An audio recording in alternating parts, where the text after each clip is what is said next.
বিকাল সবাইকে। এখন বাজে 3:32, মানে 3:30 বাজে। আর আমি একটু আগে খেয়ে উঠলাম। আর সকাল থেকে হচ্ছে আমি কালকে হসপিটালে যাব, আমার ডেট আছে। তো পড়িয়ে দিয়েছি যাদের পড়া ছিল আজকে, কারণ ওই দিনটা এসে আর পড়াতে পারবো না, শরীর দেবে না সত্যি কথা। তারপর সকালে পড়ানো থাকে, তো দেখে পড়িয়ে দিয়েছি, মিস করতে চাই না আমি ওই কারণে। তো তারপর হচ্ছে মানে আমার শরীর দিচ্ছিল না একদম, মানে 12টা পর্যন্ত কেমন নিস্তেজ লাগছিল, কেমন হচ্ছিলাম বলে বোঝাতে পারবো না। তো ওই কারণে কোনো ভিডিও করিনি।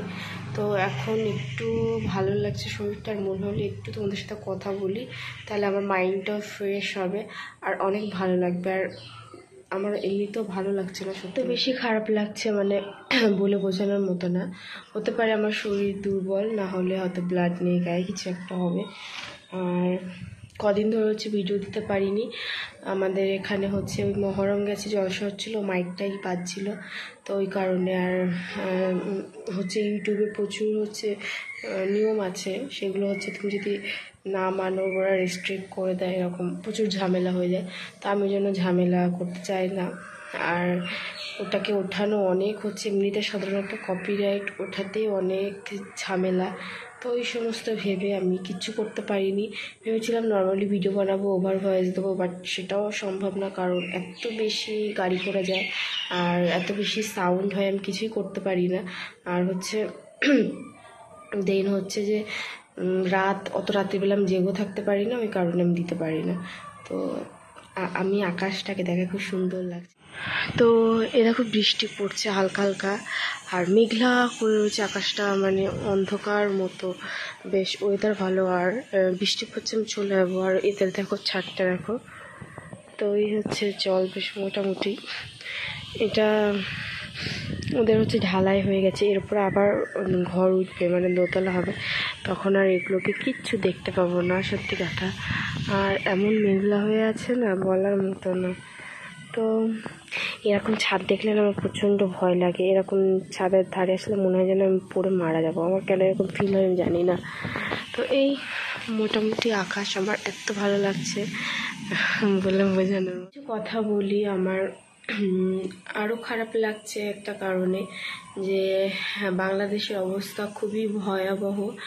আর হচ্ছে যে কারফিউ জারি হয়েছে, দেখলাম 144 ধারা চলছে। খুব অবাক লাগলো জিনিসটা, যে মানে এতটাই খারাপ লাগলো যে আমরা জানি কি যে প্রশাসন, দেন তারপর হচ্ছে আর্মি, এরা কি দেশের মানুষকে হচ্ছে প্রোটেক্ট করার জন্য ওদেরকে রাখা হয়।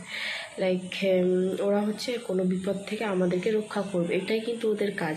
ওদের কাজ কিন্তু এটা নয় যে আমাদের দেশে কারা উচ্চ পর্যায়ে আছে তারা কি বলবে তাদের কথায় চলবো। অবশ্যই তাদের কথা শুনতে হবে, মানে হচ্ছে যতটুকু প্রয়োজন, যেটুকু মানে নিয়মের মধ্যে, তার বাইরে তো আমি তাদের দালালি করবো না, এটাই হচ্ছে কথা। বাট আমি জানি না একজন পুলিশ কীভাবে নিজের দেশের জনগণের ওপরে গুলি চালাতে পারে।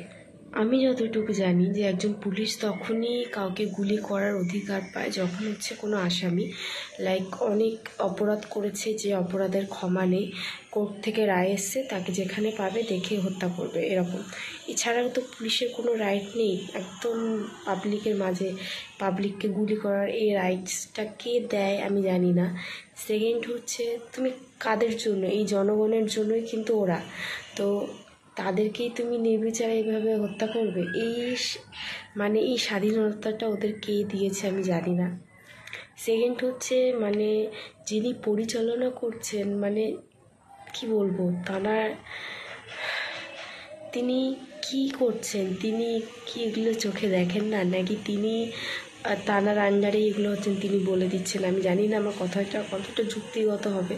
বাট এতটা খারাপ লাগলো যে কীভাবে পুলিশগুলো গুলি চালাচ্ছে এলোপাথারি। আমার মাথা তো মানে দেখেই কাজ করছে না যে এটা কোন দেশ, আদৌ দেশটা কি স্বাধীন? এমন কারা করতো? ইংরেজরা করতো। তারপরে একজন প্রধানমন্ত্রী, সে কী করে দেশের মানুষের রাজাকার বলে? রাজাকার কথাটা অর্থ কী? রাজাকার খুব একটা ঘৃণিত শব্দ, যেটাকে খুবই ঘৃণার চোখে বলা হয় বা বাংলাদেশীয় লোকেরা বলে। কাদের বলে না, যারা হচ্ছে পাকিস্তান আর বাংলাদেশের যখন একটা হয়, মানে উর্দু ভাষাটাকে ওরা যখন রাষ্ট্রীয় ভাষা করবে বলেছিল ওদের দেশে, ওরা তখন মানেনি। স্বাভাবিক, কেন মানবে? তখন যে ওরা যে লড়াইটা করেছিল, যুদ্ধটা করেছিল, ভাষা নিয়ে আন্দোলনটা করেছিল, সেই সময় ওই বাংলাদেশের লোকেরা পাকিস্তানিদের যাতে সাহায্য করেছিল তাদেরকে হচ্ছে রাজাকার বলা হয়। তো রাজাকার তো কোনো ভালো একটা ওয়ার্ড না। তিনি কি করে বলেন যে মুক্তিযোদ্ধার সন্তানেরা পাবেন না, তো কারা পাবে? রাজাকার। তারা মানে মুক্তিযুদ্ধ যারা করেছে তারাই একমাত্র হচ্ছে ভালো, আর বাকি সবাই রাজাকার। এটাকে অত বড় একজন প্রধানমন্ত্রী, উনি ওই দেশটাকে চালাচ্ছেন, উনি কি বলবেন তিনি জানেন না? কোন কথায় কি বলা যায়, কোন কথায় কি মানে হয় উনি বোঝেন না।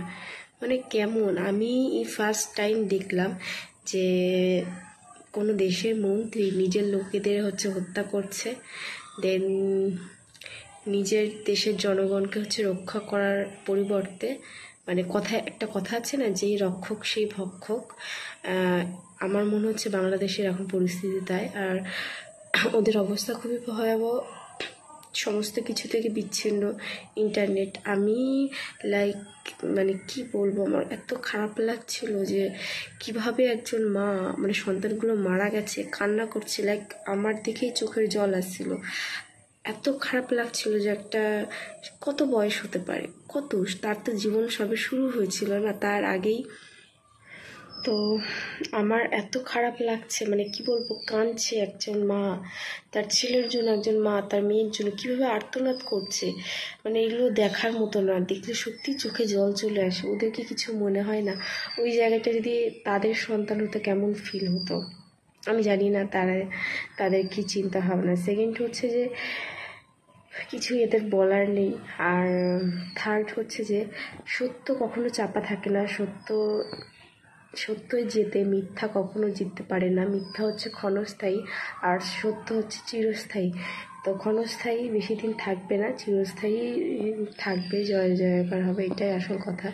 সেকেন্ড হচ্ছে যে আমি আমার লাইফে কোনোদিন যুদ্ধ দেখিনি, কোনো সেরকম বড় আকারের আন্দোলন হয়তো দেখেছি বা এরকম দেখিনি, এরকম তরুণ প্রজন্মের আন্দোলন আমি খুবই কম দেখেছি যেটা এরকম ভয়াবহ রূপ নেবে, আমি আমার লাইফে কোনোদিনও দেখিনি। এই ফার্স্ট টাইম আমি দেখছি যেটা। এবং একটাই কথা বলবো, ওই কারফিউ জারি করে বা 144 ধারা জারি করে সমস্ত কিছু থেকে বিচ্ছিন্ন করে কোনোদিনও সেটা থামবে না। আর একটা কথা জেনে রাখবে যে যদি দেখো কোনোভাবেই কিছু হচ্ছে না, সব কিছু থেকে তোমরা হচ্ছে পিছিয়ে যাবে। লাইক পড়াশোনা, আসলে কাদের নিয়ে দেশ চলবে? জনগণের। তো জনগণ যদি স্থগিত হয়ে যায়, কোনোভাবেই সম্ভব না কোনো নেতা মন্ত্রী একা একা দেশ চালাবে, কোনোভাবেই নয়।